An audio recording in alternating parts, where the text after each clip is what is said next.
அறிவே மனம். உங்கள் உளவியல் சகோதரி எம்எஸ்கே பிரியா.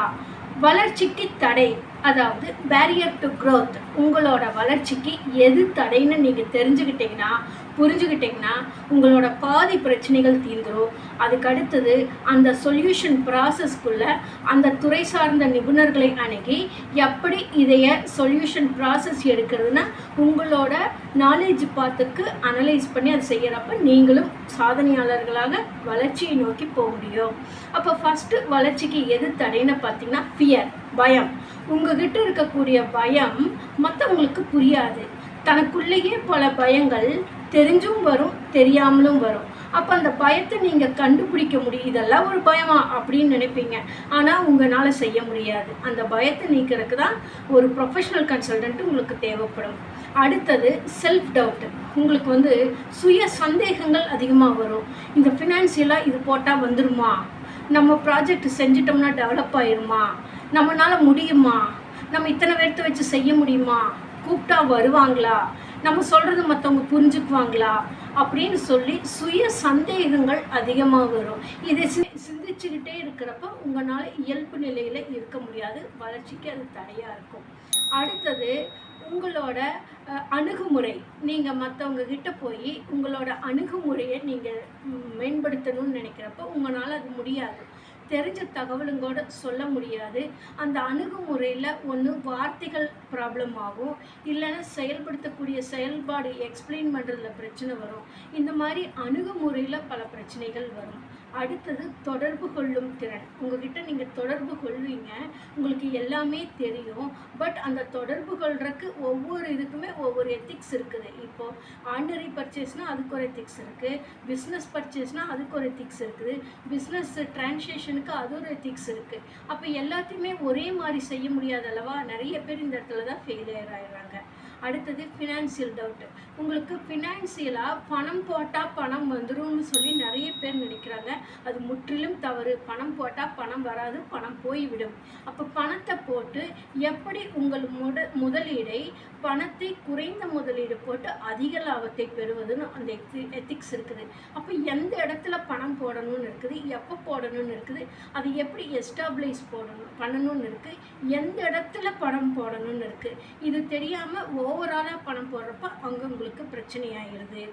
அடுத்தது உங்களோட சுய சந்தேகம்னு சொல்லக்கூடிய செல்ஃப் டவுட்டு. உங்களுக்குள்ளேயே பல சந்தேகங்கள் தொடர்ந்து நான் ஸ்டாப்பாக வந்துட்டுருக்கும். அது ஏன் வருதுன்னு உங்களாலையும் திங்க் பண்ண முடியாது. ஆனால் ஏதோ ஒன்று உங்களுக்குள்ளே ட்ராவல் பண்ணிகிட்ருக்கு உங்களுக்கு அறியாமலே. அதுக்கு அடுத்தது பார்த்தோம்னா உங்களோட ஸ்கில், அதாவது திறன்.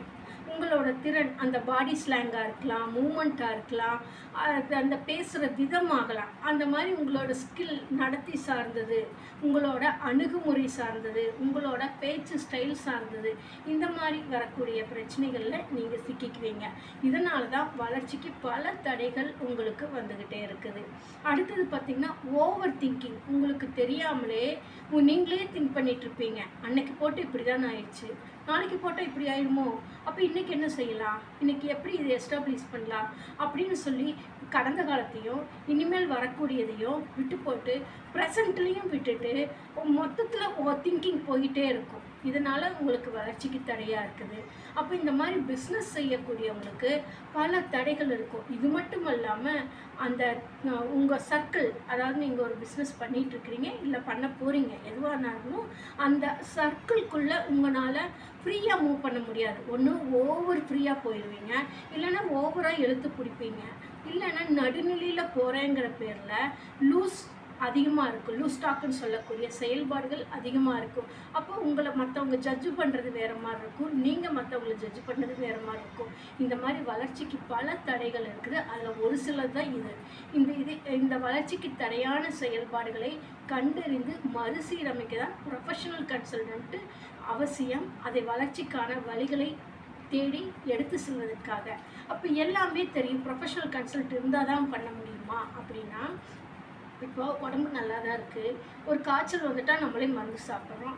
அது முடியலைங்கிற பட்சத்தில் ட்ரீட்மெண்ட்டுக்கு அடுத்தது போகிறோம். அதே மாதிரி நம்ம பிஸ்னஸ் செய்கிறோம், அது வளர்ச்சி ஒரு லெவலுக்கு போயிட்டு லாக் ஆகிடுச்சு, அடுத்து மூவ் பண்ண முடியல, இல்லை நான் பிஸ்னஸ் ஸ்டார்ட் பண்ண போகிறேன், ஆளுக்கு ஒரு ஐடியா கொடுக்குறாங்க, கன்ஃபியூஸ் ஆகிடுது அப்படின்னா அந்த துறை சார்ந்த நிபுணர்கள் நீங்கள் நினைத்தது என்ன, ரியாலிட்டி என்ன, எப்படி பண்ணினா வரும்னு அனலைஸ் பண்ணி உங்களோட thinking plus development, so present situation, external, அதாவது பின்னாடி எப்படியெல்லாம் இருக்குன்னு அனலைஸ் பண்ணி உங்களுக்கான ஒரு வழிகாட்டுதலை கொடுக்குறப்ப நீங்கள் சக்ஸஸ்ஃபுல்லாக வர முடியும்.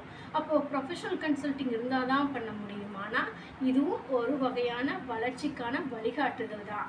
அதுக்கு தான் எங்களுடைய நிறுவனம் எம்எஸ்கே லைஃப் கிளினிக் ஃபவுண்டேஷன் ஒரு தனி மனிதனின் வளர்ச்சிக்கு தேவையான உளவியல் பகுப்பாய்வு மற்றும் MSK mentorship programme, educational, economy, social, psychological health இதை பேஸ் பண்ணி இண்டிவிஜுவல், இண்டஸ்ட்ரி, இன்ஸ்டிடியூஷன் இதில் எம்எஸ்கே மென்டார்ஷிப் ப்ரோக்ராம் கொடுத்து கொண்டு வருகின்றோம்.